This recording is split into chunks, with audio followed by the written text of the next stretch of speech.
Halo guys, Assalamualaikum warahmatullahi wabarakatuh. Perkenalkan, nama saya Taufik Nugraha dari kelas C4 Manajemen dengan NPM 101200085, mahasiswa dari Universitas Teknologi Digital. Dibuatnya video ini yaitu untuk memenuhi tugas ujian tengah semester Manajemen Perilaku Organisasi yang berjudul Analisis Perilaku Individu dalam Sebuah Organisasi. Nah, organisasi yang akan saya analisis yaitu organisasi bisnis, di mana organisasi bisnis adalah struktur atau sistem yang dibuat untuk mengelola kegiatan bisnis agar dapat mencapai tujuan yang diinginkan. Organisasi bisnis yang saya analisis ini termasuk organisasi bisnis UMKM kecil. Biasanya lebih sederhana dibandingkan dengan organisasi bisnis pada skala yang lebih besar dan terdiri dari beberapa bagian saja. Struktur organisasi bisnis UMKM kecil ini dapat disesuaikan dengan ukuran bisnis dan jenis usahanya. Nah, biasanya struktur organisasi UMKM kecil ini terdiri dari pemilik bisnis dan karyawan. Pemilik bisnis ini bertanggung jawab atas pengambilan keputusan strategis dan pengelolaan umum bisnis, sedangkan karyawan bertanggung jawab atas tugas-tugas operasional yang diberikan kepada mereka seperti produksi, pemasaran, keuangan, dan lain-lain. Dalam organisasi bisnis UMKM kecil, struktur kekuasaan mungkin kurang formal dibandingkan dengan organisasi bisnis yang lebih besar. Pemilik bisnis dapat bertindak sebagai manajer atau supervisor dan mengawasi karyawannya. Namun sangat penting bagi pemilik bisnis untuk memiliki pemahaman yang baik tentang perannya dan tanggung jawabnya dalam organisasi bisnis agar bisnis dapat berjalan secara efektif. Organisasi bisnis UMKM kecil ini memiliki beberapa karyawan, yaitu 7-10 karyawan. Nah, selanjutnya ada dasar-dasar perilaku individu, di mana dasar-dasar perilaku individu adalah faktor-faktor internal yang mempengaruhi cara seseorang berperilaku.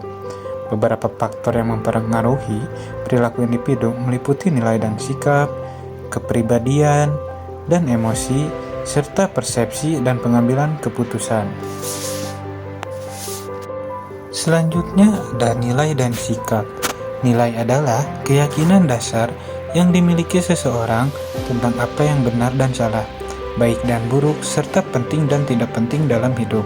Sementara sikap adalah kecenderungan seseorang untuk memandang suatu objek atau situasi secara positif atau negatif.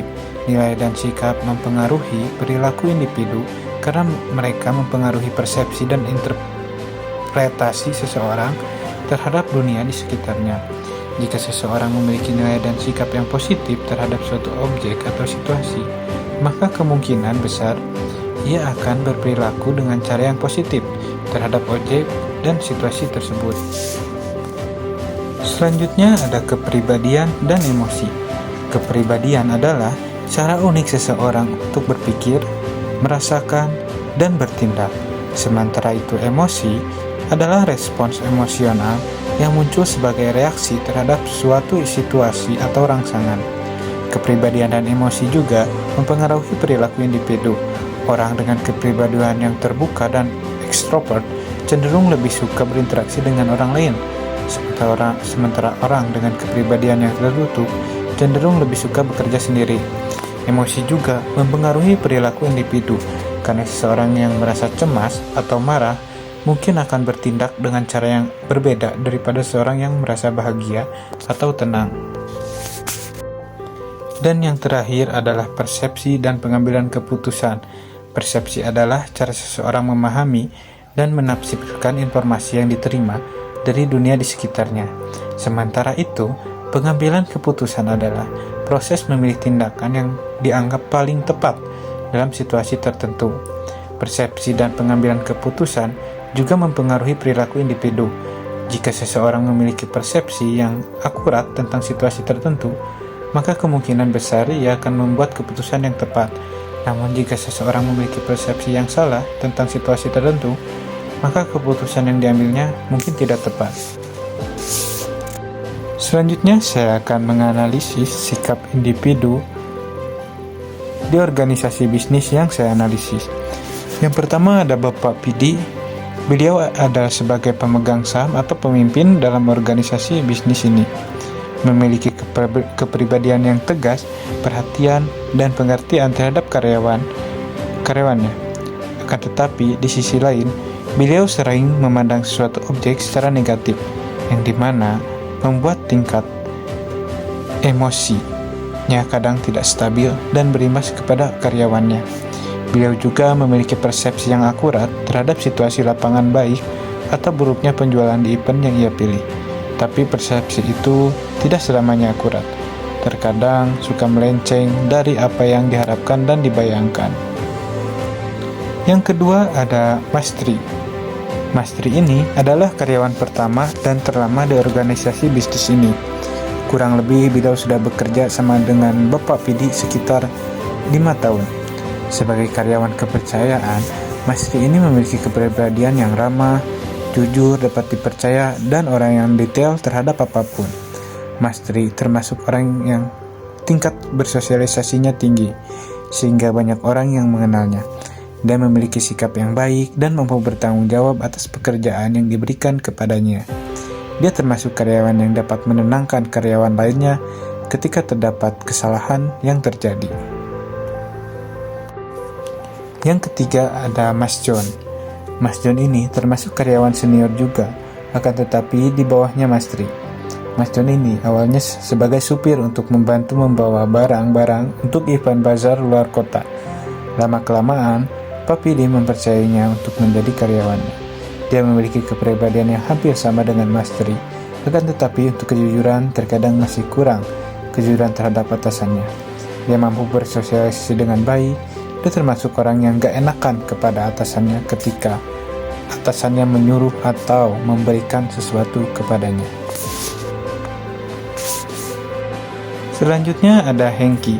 Hengki ini termasuk karyawan baru yang ditugaskan untuk menjadi chef takoyaki. Dia memiliki kepribadian yang baik dan mudah bergaul, serta mampu mengajak ngobrol konsumennya. Akan tetapi, Hengki ini masih suka melakukan blunder terhadap pekerjaannya. Dia suka lupa mana konsumen yang pertama membeli dan mana konsumen yang baru membeli. Sehingga banyak konsumen yang protes karena konsumen yang pertama membeli itu selalu dilewati dan selalu mengutamakan konsumen yang baru datang membeli. Yang kelima ada Angga. Angga ini hampir sama memiliki kepribadiannya seperti Hengki, di mana Angga ini mudah bergaul dan baik. Akan tetapi, Angga seringkali dimarahin oleh atasan karena melakukan kesalahan terus-menerus dalam pekerjaannya. Dan Angga juga termasuk orang yang mudah puas dengan apa yang dia dapatkan. Contohnya seperti ketika dia mendapatkan salah satu event dan dia mendapatkan uang yang menurut dia cukup, besoknya dia tidak masuk lagi bekerja sebelum uangnya habis. Mungkin sekian dari analisis mengenai perilaku individu terhadap organisasi bisnis yang saya analisis. Mohon maaf apabila banyak kesalahan. Terima kasih kepada penonton yang sudah menonton video ini. Semoga video ini bermanfaat untuk kalian. Billahi taufiq wal hidayah. Wassalamualaikum warahmatullahi wabarakatuh.